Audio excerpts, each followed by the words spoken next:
Broadcasting from the Blanchistan Centre. This is Phoenix FM. The internet is a communications tool used the world over where people can come together to bitch about movies and share pornography with one another. According to the Nerd Index, you should be upside down in a junior high toilet around the clock.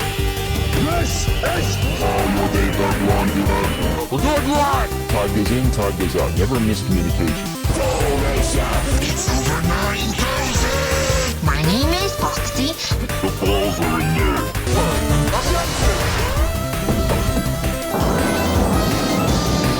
Do a barrel roll! Don't face me, bro! It's a trap! I'm a fire in my labor! Time to Hey, Charlie, wake up! Oh, God, oh, man!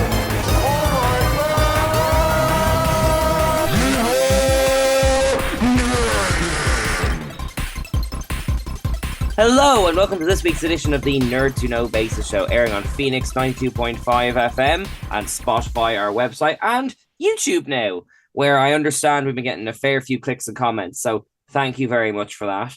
I'm Cian, and with me this week is Kev. How you doing, Kev? Greetings and salutations, Cian. Are we going super formal now? Fare thee well, yonder adventurer. I have come back from yon distant voyages to the continent of Tyrrell with many a tale spun of my exploits. But first, I believe you have streaming picks you want to talk about. I do have streaming picks I want to talk about, which is handy because as far as I can tell, there's no news this week. Myself and Kev are actually like thumbing through papers and all that kind of stuff, going to the archives and blowing dust off things. As far as I can tell, news-wise, all there is vague rumblings of the Lord of the Rings going Marvel multiverse style. And I believe you had an update on that, didn't you, Kev? I saw there's going to be an animated movie coming out at the end of the year about the Rohirrim. No trailer yet, but I think they just launched stills the other, like, a week or two ago that just kind of surfaced for me. So, it like as I was saying, it seems like they're trying to kind of franchise out Tolkien between that and the Amazon series and the Gollum movie and the awful, absolutely woeful Gollum game from last year. It's the content mill has gotten its hand on the Tolkien estate. I don't know. It's like I think of like the Lord of the Rings as like a franchise, and apart from like the announcement that it cost $1 billion to make or something, like I don't know. I'm not sure if there's any blood you can get from that stone. You know? Oh, they're trying to bleed it. Listen, I watched that series. It was not great. I mean, you're making me curious. And they're making more. Like, I mean, like honestly, I wouldn't even say like it's worth curiosity. It was just kind of dull. Oh God, yeah, because like there's the whole rights thing that crippled the actual Tolkien movie, where like they weren't allowed to have. My friend Colin explained it to me. Like basically for the what's it called, Rings of Power? Is it on Amazon? Is it? That's the Amazon one, yeah. Yeah, they weren't allowed to use about 80% of the Silmarillion that it was based on.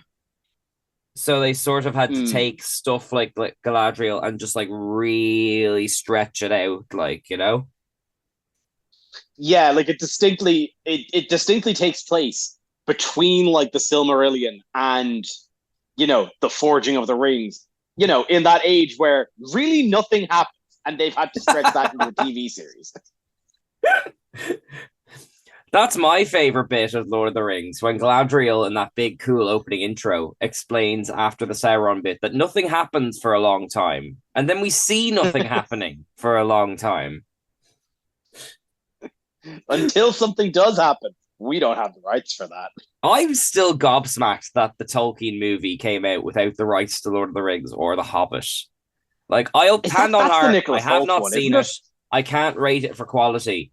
But the audacity of trying to do that without those is just like I would have loved to have been in the writer's room trying to spin that whole thing, like, you know? It reminded me because it came out not long before that, not long after that A.A. Milne movie, which was about Oh, him. yeah, with Renee Zellweger. Yeah, yeah. That I don't know if it was the same thing, but did have the distinct feeling of trying to do a Winnie the Pooh movie without really having the rights for Winnie the Pooh. Yeah, yeah. But, like, if the person's life is interesting enough, you could sort of sidestep around that. But, like, yeah, I mean, look, people are following their noses towards money with mixed results. Like, you know, but I don't know. Who knows? In 2 years' time, we could be admiring a Lord of the Rings show or movie or something and saying we believed in it the whole time. Who knows? Nerds are fickle. But Yeah, can listen, I'm just kind of happy any animated project gets off the ground, so I'll take that. yeah, exactly. But speaking of animated projects, can I do my strangely ongoing segment of random movie from streaming pick of the week? Absolutely, That isn't absolutely. at all timely. That's the main thing. Okay, Kev, were you a Pokemon person? Yes. You had to think though. Mostly the cartoons, not really the games. Oh, okay. Usually people kind of do it the other way around. Like, I don't know. Even though I'm a fan of turn-based RPGs, the Pokemon games just never. I don't think I've ever actually beaten one. well, no one beats them in terms of filling the Oh, Pokedex. oh no, I have a friend. My friend Coco is literally playing back all of Gens 1 through 8 to fill their living decks before the 3DS servers eventually get shut off. They have caught them all. Okay, so depending on your perspective, she's either like a dedicated zoologist trying to save animals from extinction, or just Giovanni from Team Rocket, one way or the other. They're certainly somewhere along that spectrum, certainly. Well, in any case, I bring all this up because my 5-year-old daughter's just got the Pokemon bug and she's playing it and all that kind of stuff. And that meant I got to see the Netflix reissue of Mewtwo Strikes Back, the original movie. And are you aware of how they like basically like completely reanimated and all that? No. So, okay, this is actually worth looking up. So, do you remember anything about the original Pokemon movie? Oh, I remember it vividly. I think I watched it maybe 5 years ago and still bawled my eyes out. It's a masterpiece. Teaching that warlord Pokemon that peace might be the answer. It's great. Well, this is it. Are you Go on. You're telling me they remade it? Yeah, from the ground up. Basically, like they fully reanimated the movie, and as far as I can tell, they got the voice actors back to redo it again because they've remade on Netflix. They've remade the original Pokemon movie in a sort of a slick 3D style with like shadow and depth, and it kind of looks like one of those sort of like halfway between claymation and sort of a living video game type thing. And it's really good. It looks gorgeous. Like all the characters are really well rendered. Pikachu's got those like weird, realistic glassy eyes that makes your bloody heart melt. The fight scenes are really good. The like it takes all the good stuff of the original and sort of like trims it a little bit and makes it slicker, but also makes it look really effective. I won't dwell on the animation too much because that's not really my field. You'd know more than me. But I was struck by having not seen it since childhood. I was struck by how dark it was. I'm assuming you seem to remember it vividly based on the fact you were just talking about crying. Oh yeah, no, like it was. I'd say I think about 5 years ago I watched it last, so it's relatively fresh in my mind compared to most other Pokemon. But yeah, no, like it was pretty like compared to a lot of like the kind of the actual series itself. The tone was very dour. They got this mysterious invitation. They go to this dark storm. Like they battle through this storm to get to this weird kind of like ominous island where this genetically enhanced Pokemon is telepathically talking to them and saying, what was the plot? It was that they were like they wanted to take the strongest Pokemon to like clone them. That's it. Well, you're skipping over the most jarring bit, which after Pikachu's lovely vacation, which thankfully isn't included, um, it's basically starts with Mewtwo being born in like a test tube. And like the second he's like had his whole creation explained to him, he has sort of a mental breakdown and blows up the island. And he's asking loads of questions like who I am, why am I here, what is my purpose of existence? Destroys like works for Team Yes. Rocket, destroys them, and you have to get through this like it really impressive, but angsty 15-minute stretch to get to Ash, Misty, and Brock making jokes about soup, So it goes in heavy for like a kid's film. Now, which is not to say that Pokemon isn't dark. Like, again, my 5-year-old watched it, and there's plenty of heavy ones, like the one where they meet a Charmander and they have to put it in one of those, like, newborn baby breathing machines and all that kind of stuff. Pokemon can be heavy, but still, right out of the gate, this is really out there in a way that didn't bother me as a kid, but now bothers me as an adult. Do you know what I mean? Like, yeah, I think like I think I see I remember it kind of hitting me pretty hard. I think like again the moment I always come back to is the moment where Ash fully dies, yes. gets turned to stone and is dead. Yeah, like cries. I think there's plenty of like jaw-dropping moments even before that. But watching it this time, even though I knew the moment was coming, basically like Pikachu gets upset, and the moment I forgot before magic tears and all that kind of stuff is Pikachu tries to zap him awake, and a bit like with Mufasa in The Lion King, it goes on for much longer than you think it should, to the point that it gets really effective. Like it's even like, oh my god, it's like I'm not saying this like it's a really great movie, and Netflix, like all their animation team, I wish I had the deets in front of me, did a great job with it. But like, yeah, it's very hard going, and like I know it's like the most talked about piece of media, and I hate referencing it, but I get Last Jedi vibes in the sense that the first Pokemon movie exists to kind of make you feel bad for liking Pokemon, because it's all about cloning the Pokemon and making them fight each other and how awful that is. Do you know how I mean, like how jarring that kind of feels like?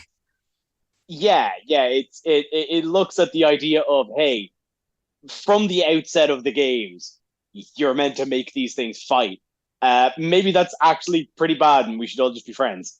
Yeah, I don't think it happened by accident. I know it's the purpose of the movie, but like, I'm kind of blown away by how gutsy it is. Yeah.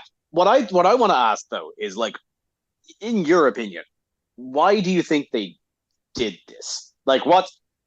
I don't know if there was an anniversary of Pokemon lately that might have like pushed it, but you mean remade? Like, I'm looking at this and my yeah, why completely remake and reanimate this movie, which I would say is like hasn't aged particularly poorly. Like, I think it's especially compared enough, to the.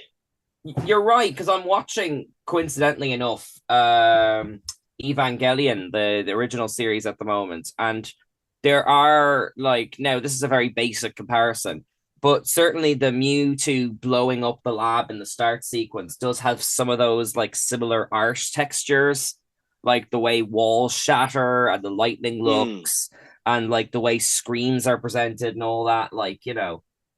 So no, it was a perfectly fine looking film.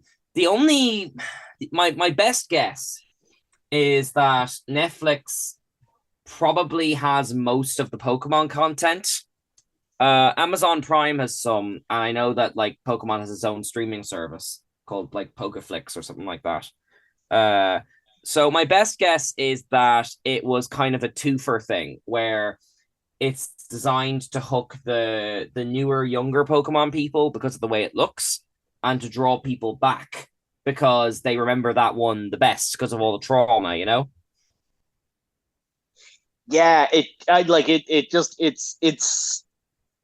seems like kind of a baffling thought to me because animating a feature film is no small feat. Yes, especially if you like take a look at some screenshots or something. Like it's a real pretty looking movie. Like Yeah, so like I'm wondering just kind of like what they thought the return on investment was. Maybe you're right. Maybe it was like a stunt. As I said, maybe because I think it was 2019. By the look at the date on Netflix, there this was done. I can't remember if I if that had was to a guess, particular. and this is just a guess, maybe that's around the time that Netflix got the right to most of the new Pokemon stuff. And so, like, I mean, look, Prim did the first half of the Indigo series, and that's 50 episodes. That's a lot of time on Netflix. So maybe it's an investment that paid off in some other way. Like, I mean, that Pokemon Hotel thing came out this year. It could be a case that, like, have you ever actually checked the rankings of what's most popular on Netflix ever? No, I know Yeah. that's numbers that really only kind of came out fairly recently, but I Well, I haven't looked mean, into it. usually there's charts. Like, I'm not talking like secret numbers. I mean, like just Hmm. the number 1 to 10 that pops up on the app. At any given time, Coco Melon is at least in the top five. So it could Oh be, yeah. so it could be that, like with me, they reanimated this thing, and it's like the gateway into 400 plus hours of Pokemon. And like we said about Knuckles a few weeks ago, kids are quite happy to see the same thing over and over again. So, like, maybe it was like a bit of a stunt in that respect. But I don't mind because the thing's quality. Like, the film holds up really well. And it's one of those, like, because the argument always goes about remakes that, like, what's the point of them? Well, this is one of those rare cases where it took a thing that was good, kept what was good, and improved some stuff. And it's not life changing, but it is worth your time. Yeah, and I mean, I can't begrudge it too much because like Pokemon is such a kind of like large institution of itself that you can get that it'll give you remakes like that where we'll kind of just repackage something old with a fresh coat of paint. But as you pointed out, actually, I almost entirely forgot about it when you asked me about Pokemon. You get Pokemon Concierge, which is something completely new Mm. in a completely different format. Like if animation is hard, stop motion is a whole other ball game to That's like kind it of exactly. Yeah, throw together and put together. But like that's it. So we're at least like I can't be too upset about them repackaging old things because we are also getting something completely fresh. that's right. And speaking Um, of which, is Pokemon in the cinema done? It's been like 10 years since no, 5 years since Detective Pikachu, and like nothing. I don't know. I don't know if Detective Pikachu was ever supposed to be like. I mean, we're coming at this from like um, a history of coming out of the Marvel Cinematic Universe. I don't think Detective Pikachu was supposed to be a cinematic thing. No, but like like we talked about this with Mario recently. Like a first movie does all the hard work of not just creating a world, but creating the logic and technology that can be used to make further ones. And Detective Pikachu made a lot of money. So if not a Marvel universe, I'm just surprised that it's sort of vanished. Maybe like there's every chance if unless they're just there's every chance that they're waiting for Ryan Reynolds' slate to clear back up. You telling me you can't get him in a cupboard to pretend to be a mouse for an hour? He's too busy promoting his tequila and playing Deadpool. I'm sorry, his week's fully booked up. Oh. You can maybe squeeze him in an hour between making fun of the Green Lantern again. Yes, that is really the gift that keeps on giving, isn't it? Which, by the way, well, why does it look like every single screenshot from that Wolverine Deadpool movie looks like it's filmed in a quarry? it probably is. But I've you know seen, yeah, what? but A quarry ain't a green screen. I'll take what I can get. that's fair. I've seen nothing about that movie that doesn't look like they're just surrounded by rocks. Look, you spend Was a bit there of a time with trailer for Doctor that? Who, and you will just get used to quarries. Like, quarries are amazing. They always look good. You can fill them with whatever you want. No one from miles around can see you. And there's rocks. Who doesn't love rocks?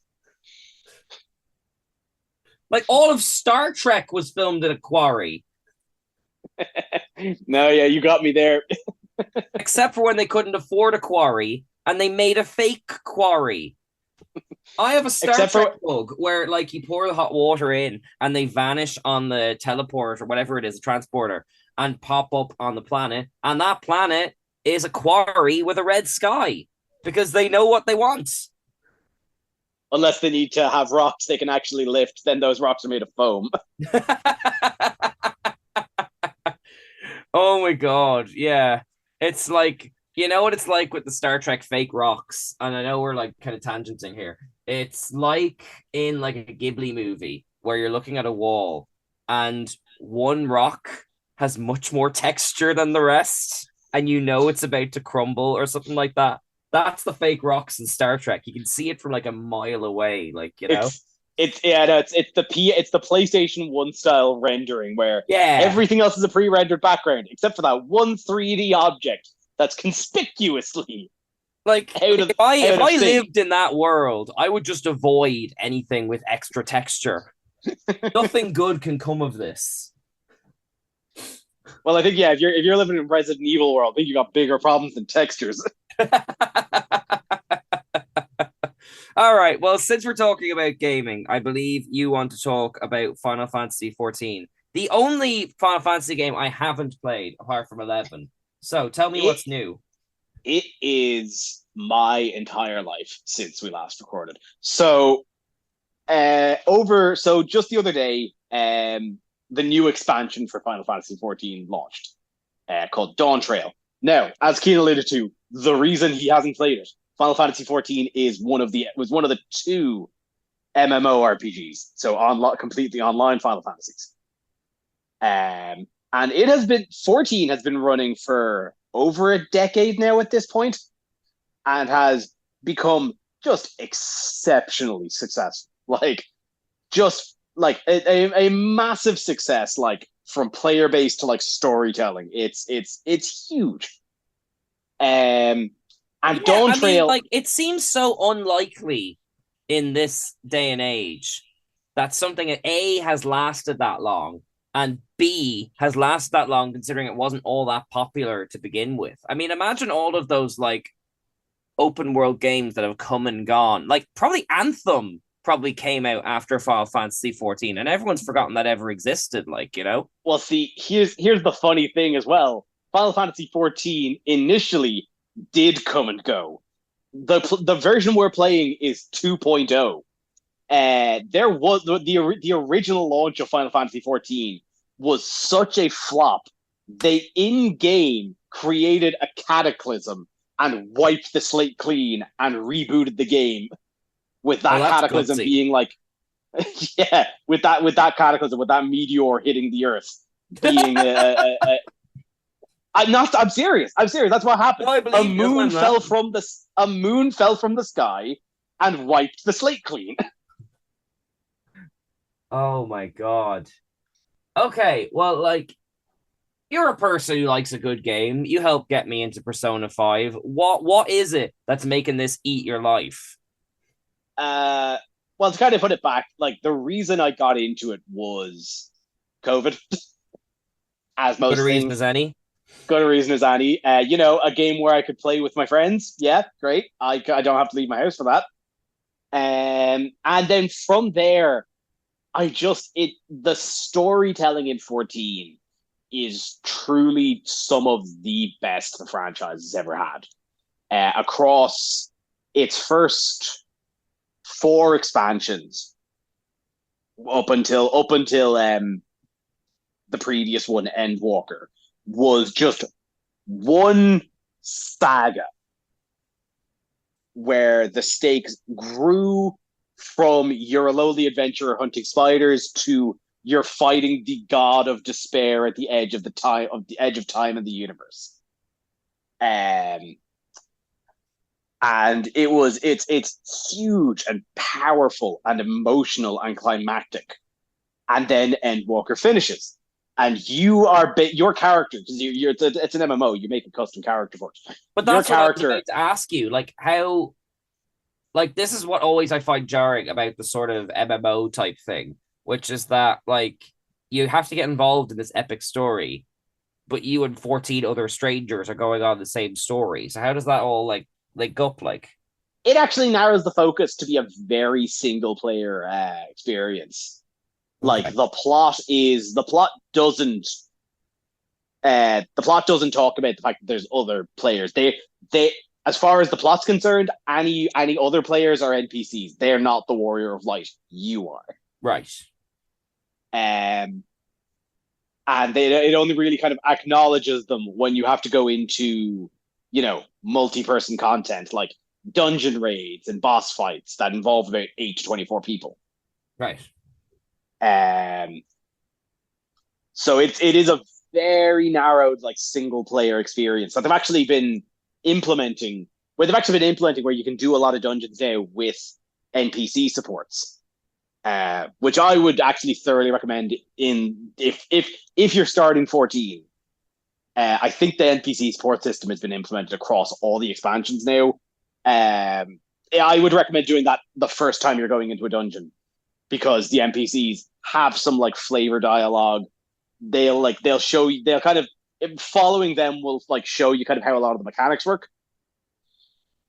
But yeah, no, back to my point, as I was saying, up through Endwalker was this absolutely massive saga where by the end of Endwalker, you've wrapped up basically all of the, like, major plot threads that had been established since the start, since A Realm Reborn. So now we have Dawn Trail, and the interesting question with Dawn Trail is, well, okay, we just saved the universe. What do we do now? Anytime anyone says something like that, I always think of those, like, fish in the end of Finding Nemo stuck in their little bags. Well, what now? Well, we should have done what those fish done and take a holiday, because Dawn Trail is the summer break expansion, as it were. I see. Your character. What's that? The Dragon Maid thing, the Inevitable Beach episode. Pretty much, the whole thing is that, like, one of my favorite parts about where your character is by the end of Endwalker is that everyone acknowledges that you are probably the single most powerful being on the planet. Like, there's these things called patch quests, where between major expansions there's, like, update patches through the game throughout the 1 or 2 years between expansions. That add their own little kind of, like, mini arcs that kind of bridge major expansions. And the patch quests for Endwalker involve you going into the void to fight. You played Final Fantasy IV. Golbez? Yes. You fight Golbez. What? But yeah, he's just there. No, I suppose, yeah, multiversal, whatever. Anyway, okay, I'm with you. But, like, the stakes are more that, one of the dragons, his sister gets kidnapped. Right. And you have to save them. There is never any hesitation that you can actually do this. It is assumed that, the stakes aren't that Tan is my character's name. Right. The stakes are never that the Warrior of Light's in danger. That's not on the table anymore. See, all of this, I know I'm running out of references now. You're making it sound like one of the Star Trek movies, like the ones that got parodied on Lower Decks, where it's like they've all done so much and they're so jaded that, like, they have to leave their holiday to go sort it out, even though there's a world of people who could probably do this. And it's like, yeah, we'll go sort it, whatever. Bleh. Yeah, so for lack of anything else to do and being told by the leaders of, like, every sovereign nation you've visited that you're because by this point you have gotten your hands in every government pie that you've been involved with. You have been told that you and like your adventuring party, the Scions and Seventh Dawn, are simply too powerful to still exist as you had after you saved the universe. So you simply must disband for the sake of peace. So you basically just leave. You go on an adventure. You end up, and Dawn Trail follows the plot of getting yourself involved in another government process. Basically, you travel to the New World, Tural, a very kind of Mesoamerican sort of locale, like very bright, vibrant colors, mountainous terrain, and you help with the right of succession for the Dawn Servant, basically the king of Tural. Right. And one of the incumbents is a lion girl called Moogle-themed, who is just Naruto if he was a lion girl. She is like one hair's breadth away from saying, "I'm going to be Hokage." Like, oh my god. So, like, okay, if we know that your characters are too powerful to like lose functionally, is this actually like a proper quest, or is it like, because there's that point in, I'm not sure if you've played Mass Effect, where the final expansion is just you and all your friends just kind of bumming around the place, like having parties and all that, because there's nothing that could feasibly stop you at this point. So like, what's the tone of this? Is it like a frolic, or is it like a proper like dangerous quest? Like, it's a bit of a frolic. Okay. They've actually, I think they've done the wisest choice and have just brought the scope way back down. Okay. To the point where this story is not actually about your character at all. They're just present. The story, like Moogle-themed, as I mentioned, the lion girl, this is actually her story, and you're kind of just facilitating that. I've heard some people griping about it, but I think they're actually doing a very good job with it. Well, you have to, again, like the MMO thing, you have to find a way to make it both your unique story and everyone else's at the same time. It's a tough thing to thread, like. Yeah, and I think they're doing it pretty masterfully. Now I'm only about halfway through the main plot line of this, so I can't say much. As to like the climax of it, because it's a Final Fantasy game. I'm sure I'll end up fighting like a god at some point. It happens. You just kind of end up there, you know. But I'm having an absolute blast, and the game, everything from like the game to the marketing is just leaning into like this summer break vibe. Which if you haven't checked out, I might actually send them to you, Kian. The marketing material for this have been videos from the deputy director of Turalism from the state of Tural, played by Rhys Darby. Okay, it's so funny because the only marketing I saw from like the Final Fantasy VII Remake Part 2 was the fact that you go to Costa del Sol and get to like frolic and see them all in their like swim trunks and all that kind of stuff. You spend is Final Fantasy just like relaxing now? They found a way to put Final Fantasy characters on segways, so yes, they absolutely are. Except for the fact that Rebirth ends around the City of the Ancients, where people are not relaxing. Just imagine like riding a little Segway in there. Oh, it's wonderful. You spend so many hours on that Segway. It's except you get all these chocobos going by, and the cloud's just going there 2 miles an hour. Yeah, that's the cost. That's all. You get several swimsuits. You can find several swimsuits for like your party in 7 remake. It's great. Oh, you can just go to Costa del Sol and just have a beach holiday in Final Fantasy VII. There's like carnival games. You can do a shooting gallery. Okay, well that's very different from the days. You can play Rocket League. Go on, yeah. You can play Rocket League with Red 13. Well, I suppose that makes sense because the gold saucer is in Final Fantasy VII, isn't it? Like, this isn't even mentioning the gold saucer. That's a whole other kettle of fish. Oh my goodness! Well, because I remember in 13 there was a lot of outrage over the fact you got to go to like a Chocobo like amusement park and you got to look at the games. You could walk past them, but you couldn't like play them or anything, like, you know. So it's nice to know they're kind of like going in on like, because that's the thing games don't really always do now. It's kind of like you take a game like Final Fantasy VII and there's loads of like extra stuff just in it, which would probably be like locked behind paywalls and that kind of stuff nowadays, like, you know. Oh, Kian, if you want a game where you just do like silly side content, let me tell you about the Yakuza franchise. It is the most wonderful like set of nonsense. Didn't they make a movie out of that? They're making a movie out of that. That's coming out like this year. And I'm so fascinated because the thing about Yakuza is the fine line of tone, where the main plot of the Yakuza game is this serious crime police drama. But then, say for example, you win a chicken, like a live chicken, in a bowling tournament, and then you make him the head of a company.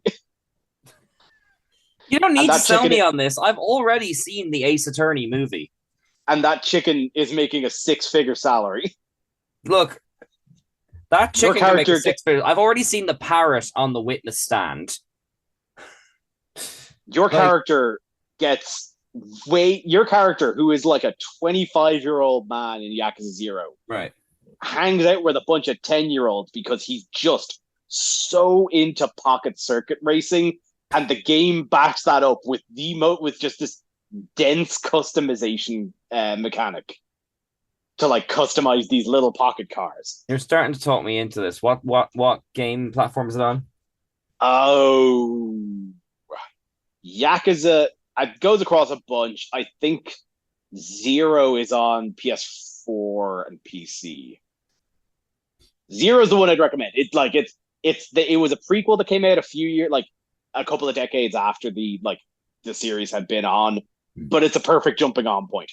The first game has like some pacing issues with it being originally a PS2 game. Right. The 0 just strips down and has a way better story.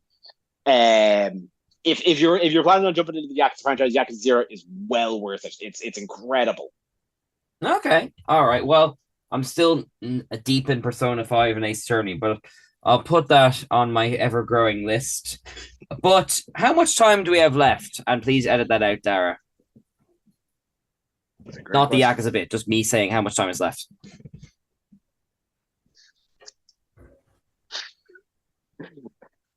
Okay, so Kian, here's the thing.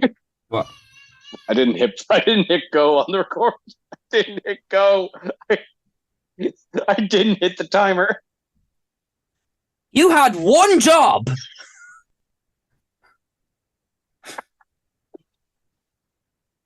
I did. And then I was thinking about video games and I didn't do my job.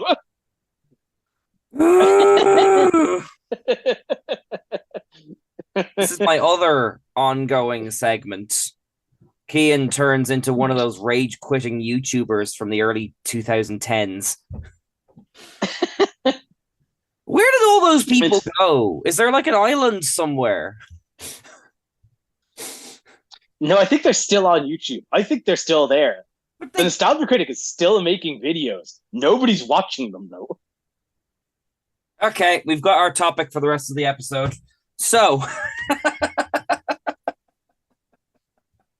No, I'm only kidding. That's not. Have you been watching Nostalgia Critic? No. No, it's. I mean, I'm gonna be real. I watched too much Nostalgia Critic back on the day to hate Nostalgia Critic now, but I do feel bad for him and everyone involved. I totally understand everyone hating him now, both for aesthetic, artistic, and moral reasons. But like, I'm loyal to a fault. Even though I don't watch anymore, I can't like erase the good times that were had back then. Do you know what I mean? Like, you know what? I had that, but then I heard about the the business malpractice and the abuse Oh! things. Oh yeah, no, absolutely. That's all shocking. Yeah. Like, I don't like. Yeah, I'm just saying, So like in my head, I can't like fully switch off that bit and absolutely hate him. You know? I think I come at it from more of a place of fascination. Right. There, like, now this is also spurred on by several other YouTubers who I've watched. I will always watch a video about him these days. If only he could turn his own videos into that. Here's the thing: if he does, then the magic is lost. Then we lose it. I know. I'm watching people armchair analyze this man through his art. Yeah, let's actually get into that then, because we kind of alluded to it last week when we were talking about Dan Olsen's like video on it was the Angry Video Game Nerd, and what was it? The Preposterous Tripod. Yeah, the video is called "I Do Not Know James Rolfe," and Dan Olsen is a deep dive YouTuber, and there's a solid like half an hour of this video where he is just fascinated by it's a camera tripod that's like 3 pieces of wood haphazardly drilled together. And like I think like there's a part of the video where he just keeps making these. Yes. Even though there is like a far simpler way to do even this like home job. Well, that's actually with whatever time we have left, because we don't know how much time we have left. Thanks, Kev. Whoopsie. This is something I've wanted to do for a long time. Let's get into it, because like I've been with YouTube since the very early days. Like I remember getting like video recommendations from my teachers back in first year of secondary, which would be like 2000, what was it, 3 or 4 or something like that. When was YouTube started? If I had to, ballpark number, I would probably say 2001. 2001. Okay, well, let's get an actual. Hold on, I'll get an actual date on it, because right. Well, while you're doing that, but I distinctly remember like YouTube being around when I was in primary school. Really? Yeah. I mean, that shows what difference like you and me were doing on the internet. I just went to the Bionicle site every day and played the same games over and over. Well, I mean, I would have a YouTube video that people told me about tabbed next to the iCarly site, you know? Ha! February 14th, 2005. So later than you'd think. But there were streaming sites before that, like, Flash and Mega Video and all that kind of stuff. But anyway, Flash.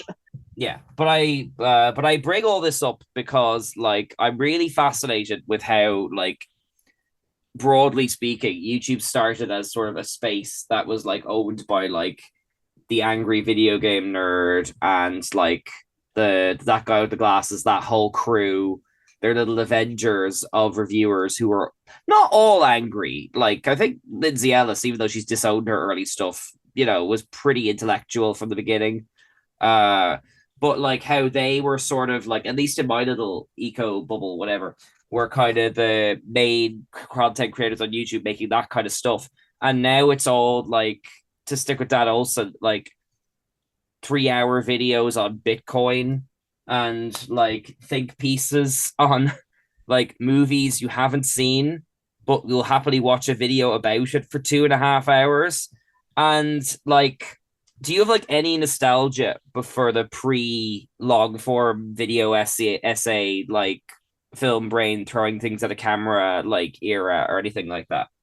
Oh, completely. To set the kind of expectations, I'd say I would call YouTube like my primary streaming service. Right. I'd probably watch anything on that far more than I watch anything on Netflix. I do, because I used to avidly watch like the Game Grumps, which were 10-minute videos every single day. I'm actually replaying their Sonic 06 thing at the moment. Yeah. Goddamn. And like there was something magical about that. But now I'm fully in on the several hour YouTube video essay. And there's two kind of aspects as to like why it's shifted this direction. Like one one that is very intentional and one that's, I wouldn't say so intentional, but it becomes psychologically kind of like it's a psychological effect of YouTube as a platform. Right. Where, I mean, if you've been on the platform for like any amount of years, odds are one of many. Doug Walker himself went on about this at one point, about how YouTube will just on a whim completely change what analytics they like metric success by. Yeah, I mean, I've seen a lot of videos on how the kind of weirdly enough, the barometer to watch is one of those that move those videos about the cinema sins, is it? You can sort of, they're like experts. I don't really like their stuff, but they're experts at finding out how the analytics works and like changing it. So if it's like a 10-minute video or a 2-hour video, depending on the year, you can sort of see when their priorities shifted, like, you know? Yeah, like there was a point in time, again, around this Game Grumps Nostalgia Critic point, where the metric was just getting as many videos on as you can. Just upload, and the more you upload, the more the numbers go up. Yes. That's not how YouTube works anymore. Now YouTube's main analytics seems to be watch time. The more time you're watching something on YouTube, like retention, that's what they metric. Retention, yeah. Particularly in single videos, retention. So that's why you're seeing such a rise in several hour-long videos. Right. That honestly could be about nothing. But so long as anybody is sticking around in that like hour to 2 hour mark, that's what YouTube is going to deem a success. And if people can do that like successively, like if somebody can do that continuously, then they're onto something. And that's, I think, why you're probably seeing less of a push on things that are more, for lack of a better word, cinematically driven. Right. Like anything that tries to be directed at all. You're just not going to see, because that takes too long to make. Like a sort of a movies with Mikey and those sort of lavish sequences and all that. Yeah, exactly. And like I love those videos, but like they are not playing into the hand of YouTube. No, probably because they take longer to make and they don't play to the strengths of like what it's looking for. Like, yeah, compared to something like I would probably call myself a fan of video essays, like your Dan Olsen, your Jenny Nicholson's, which, don't get me wrong, take forever to make a video. They are not fast 5 hours makers. Was the last Jenny Nicholson, was it? 4, I think. Yeah. Okay. Yeah, and I think that took her a year, maybe more. But if you can have a success with a 4-hour video, and like I think the key to like them is that they are well-made videos. Yes. They aren't like, again, the Star Cruise video isn't a 4-hour video about nothing. That is a tight-knit story from back to front that is no cruft. Oh my god. Well, actually, like, I mean, just to kind of go on, sorry. Actually, yeah, sorry, but that's the analytic side of it. But the psychological thing is, I've noticed I will not be like emotionally ready to watch a movie at any given point, right? But I could sit down and watch a 4-hour video any night of the week about that movie, potentially, yes. About that movie, exactly, yeah. I think YouTube to me as a platform has kind of fostered a low investment type of entertainment. Yes. Where you don't have to be or something like that, yeah. While you're cooking, while you're playing the Switch, just having it on in the background. Now, that's a subconscious thing, because I'll sit down, I'll pick up my Switch to play Ace Attorney while watching a Jenny Nicholson video, say, and then I'll realize, like, oh wait, no, I can't do the two of these at once. These, yes, this doesn't work for me. But there's it over like the decades I've been watching, it has fostered that sort of an attitude. Yeah, and I think YouTube is like, in the current state, I mean, it's kind of like the new flicking through the channels. Like you said, low investment, because once upon a time, way back in the day, you'd have like 12 channels and you might not necessarily commit to one, but you'll flick around, you'll stick with something for 2 minutes, you'll change when the ads come up, You might not go back to it, all that. Like YouTube is like tailor made for that kind of thing. You could be halfway through a Game Grumps, you could wander into a video essay, you could go to a music video, all that kind of stuff. Like, you know. Yeah, absolutely. And I think like, and what I'm noticing recently is that they've gotten very aggressive with advertisements as of late.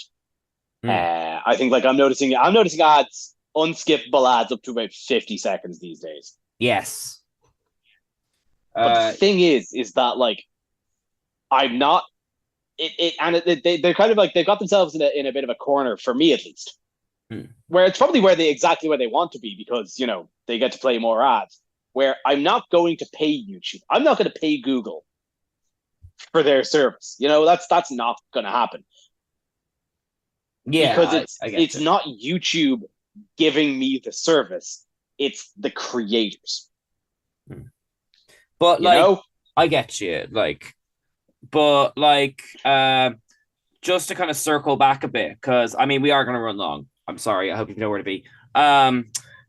Like, what I find interesting comparing, because there is kind of a community feeling, like, you know, like Dan Olsen knows Lindsay Ellis, knows Music Mikey's, knows Jenny's, like all that kind of stuff. But like the appeal I had with like Channel Awesome back in the day was there was this almost like shared universe feel to all the content that was coming out. And I'm not sure how invested you were in this community, but like Nostalgia Critic had a rivalry with the Angry Video Game Nerd. Like Todd the Shadows and Lindsay Ellis, they had their sort of will they, won't they look like love triangle thing. And like weirdly enough, Browse held high and the Rap Critic had a friendship that made no sense. And some of it was artificial and some of it wasn't. But it was really cool to kind of see all of their styles developing and then overlapping. It was a little bit like, weirdly enough, sort of the Marvel universe of movies, you know, where sort of like you weren't sure where people's plots were going, but you were happy to sort of see them overlap and stuff. The only things I never liked, fully enough, were those anniversary specials. Did you ever watch those? I didn't. Again, I haven't, but I've watched videos about them. Again, well, then you know what I'm talking about. Like, yes, you know? Yeah. Okay, well then, you seem to be kind of more knowledgeable about sort of YouTube culture and all that. Obviously we know that, like, and I don't mean to like give the Nostalgia Critic a pass by any means. I remember this stuff fondly, but that does not mean I approve of the stuff that went down. I think all this stuff, especially like after The Wall and all that kind of stuff, all the green screen stuff post demo reel has been like, I would say very shallow. I know it wasn't very deep back in the day necessarily, but it felt like it had a bit of wish and awareness to it.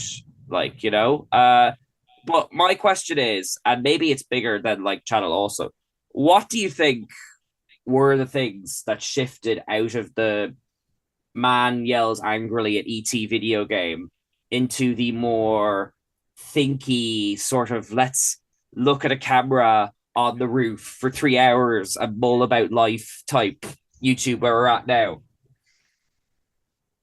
Oh, that's like, you're asking a question of like cultural consciousness.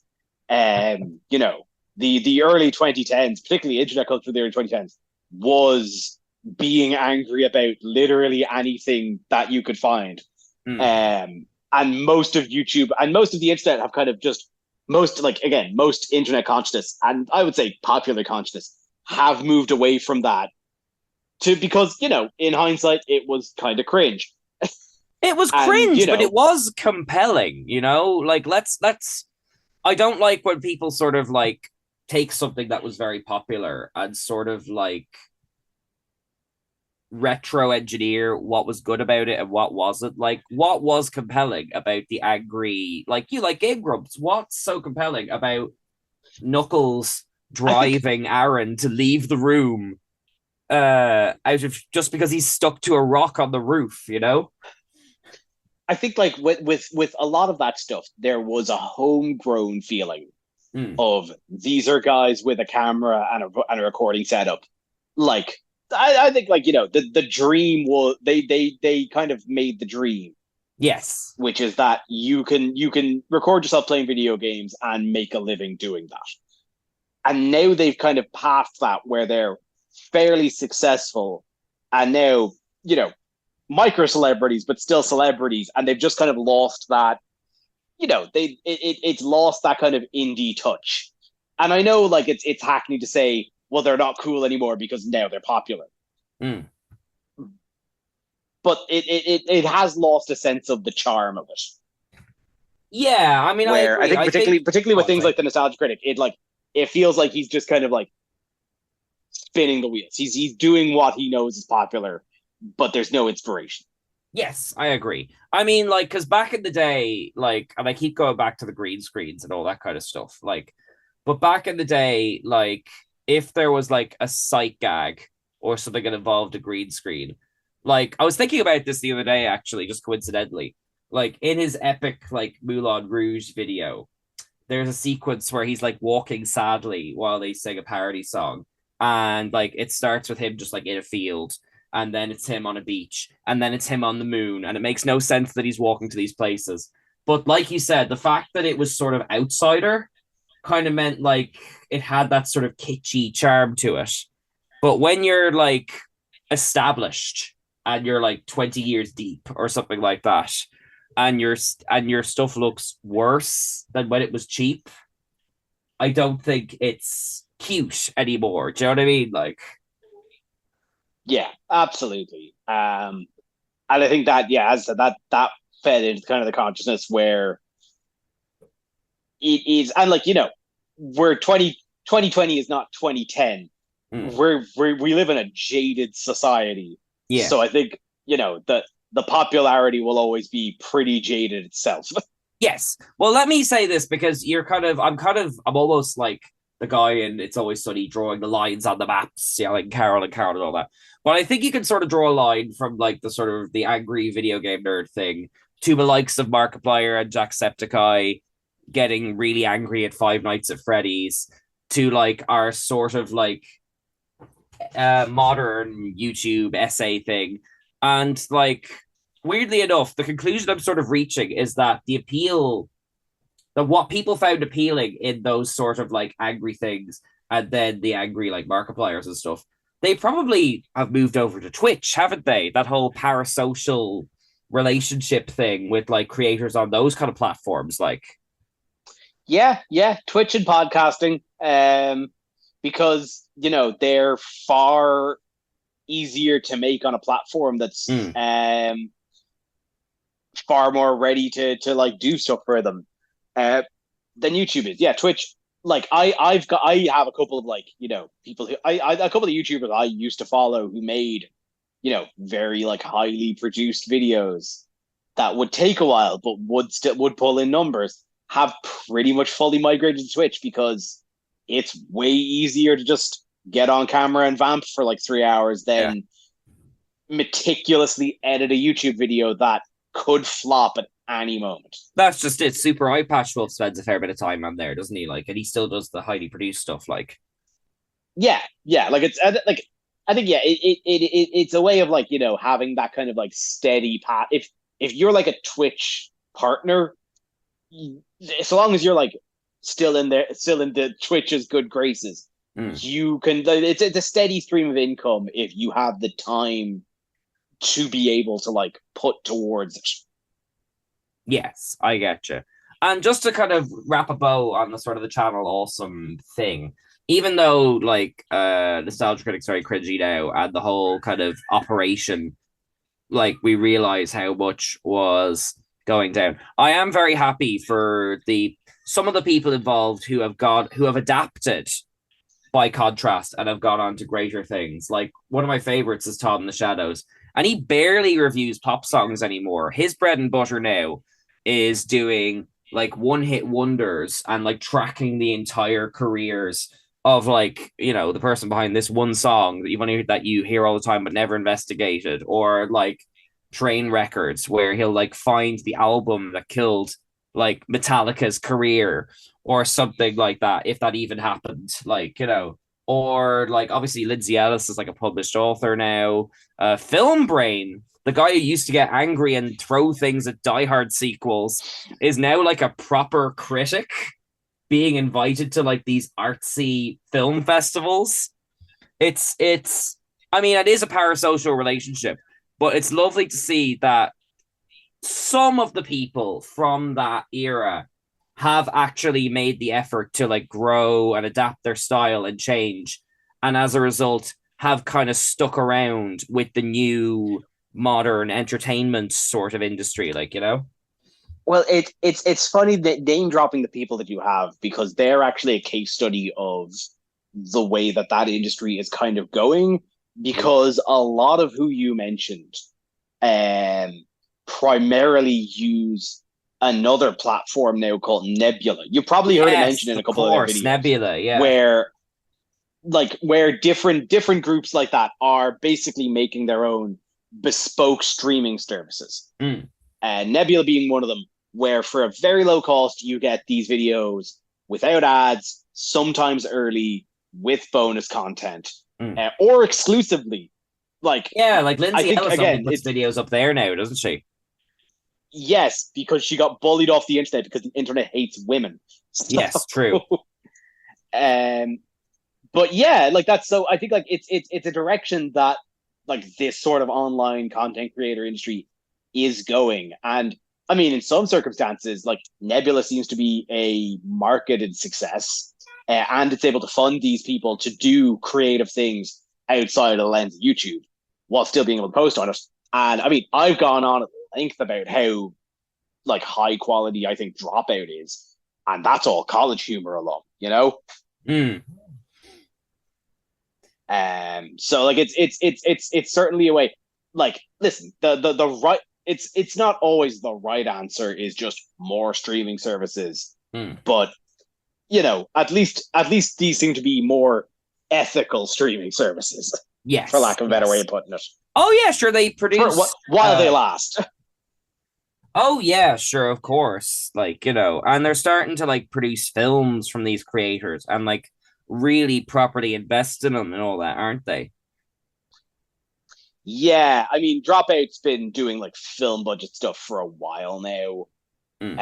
Like Dimension 20s, I've just gotten wildly creative. The most recent one that started last week has like animated sequences in it. It's wild. Yeah. But yeah, listen, I think we're out about time. Oh, we're about I'm 5 so minutes sorry, over. Dara. We're about 5 minutes over, but I'm sure there's plenty that can be edited out of crying over Pokemon at some point. Sorry about that. You're gonna leave this in, Dara. aren't you? You're gonna leave all I'm the so stuff. Sorry, Dara. Why can't you forgive me? I just love that he probably has. I don't love it, but that poor man has now got 2 hours extra work to do because you forgot to push a button on a clock.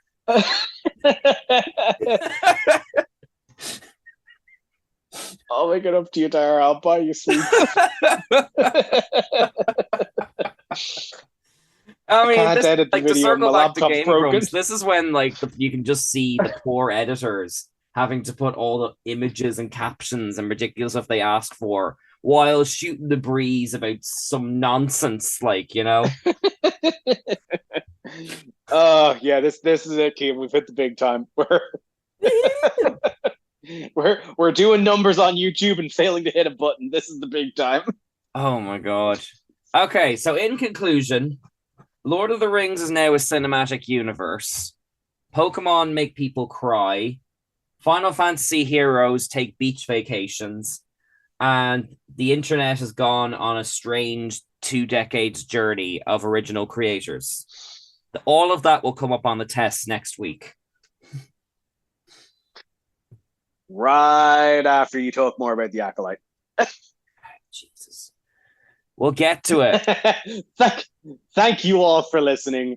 As Kia mentioned up top, you can find all of our stuff on nerdsknowmedia.com. You can enjoy all the back catalog. Dara has been very kindly uploading to YouTube. I think I saw a couple of Game Corner episodes go back up. which Oh, cool. I'd say still hold up from 2020. You did a great job with them, Kian. Oh, thank you. Of course, if you like what we do, you can check out our Patreon, patreon.com/nerdtoknowmedia. And with that, we will see you again in the next episode. Bye-bye. Bye-bye. Sorry, Dara. Sorry, Dara.